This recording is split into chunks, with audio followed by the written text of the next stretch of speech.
Hey guys, I've seen a lot of people on here trying to figure out how to make shakes, and I just wanted to share with you guys my way of making my shake. It's taken me a little bit to figure out, what to put in there, but I think I finally got it. So my shakes are mostly protein and fruit. So you can use a powder or a protein drink. But I eat my veggies earlier in the day steamed, so this is the way I get my fruit serving. So I will just turn the camera here and show you guys what I'm going to do here. So I've got my handy dandy NutriBullet blender, Ninja, whatever you want to call them. So this is a super good blender. They also come in smaller cup-sized ones. So you can really get any kind of frozen mixed fruit. I've got Dole, and this has got berries and kale, banana, strawberry, and blueberry.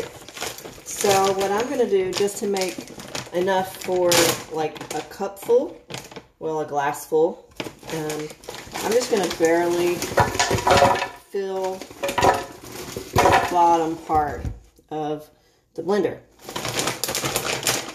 I have a lot of other things to go in it. So, firstly, I have my collagen, which is good for joints, skin, hair, all that good stuff. I'm going to put 1 scoop like that, and save that scoop. I have a hard time getting my fiber in, so I'm going to Benefiber, or the off-brand. And my scoop is way down in the bottom, so I'm going to use my collagen scoop. 1 scoop. And then I have my pre and probiotic blend.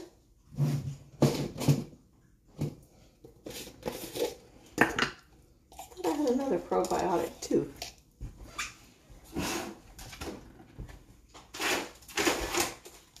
I definitely don't need to leave that on top of the refrigerator.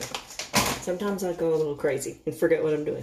So yes, my prebiotic. I also have a probiotic, 1 scoop, and the pre and pro are both very, very good for gut health, digestion, all that good bacteria that helps you digest your food and have good bowel movements. So I've worked 8 hours today and just got done with a humongous workout, Planet Fitness, so excuse the way I look. Now, last but not least, of course, my protein powder. So I really would rather have vanilla, just because it's fruit, and I think vanilla goes better with the fruit, but chocolate's good too. So, 1 scoop.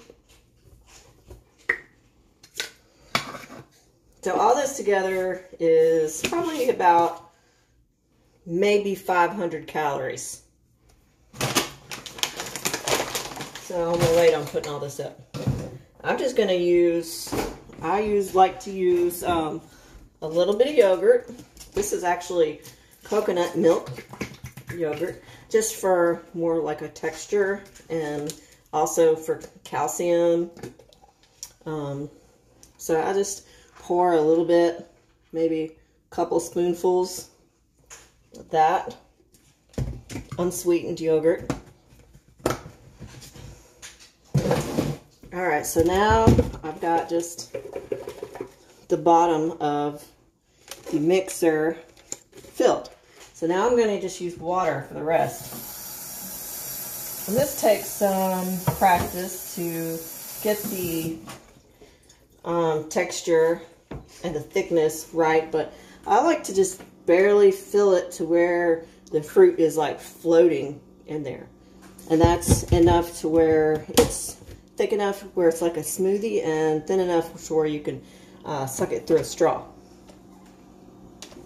So let me get a little loud here.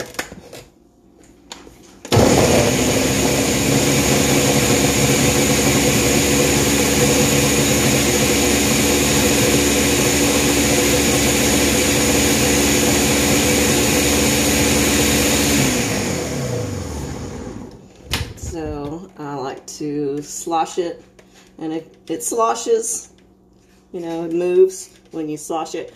That's how you know it's thin enough to actually drink and go through a straw.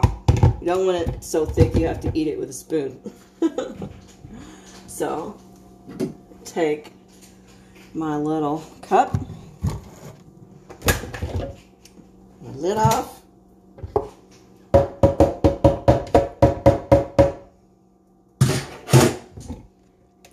and pour it in there.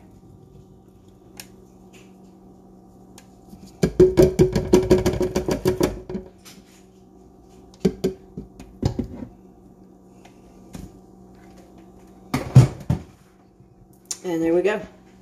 So this is very filling. And like I said, it's giving me my protein, my fiber, calcium, more calcium, probiotics, prebiotics, all that good stuff, all in one drink. It's really good to do this after your workout, especially if it's been a pretty extreme workout and you know you've burned a lot of calories and carbs. So the fruit is the carbs. You're going to replace your carbs. I know a lot of people think carbs are bad. They're not bad. There's bad carbs. There's good carbs. Fruit is definitely a good carb if you take it in moderation.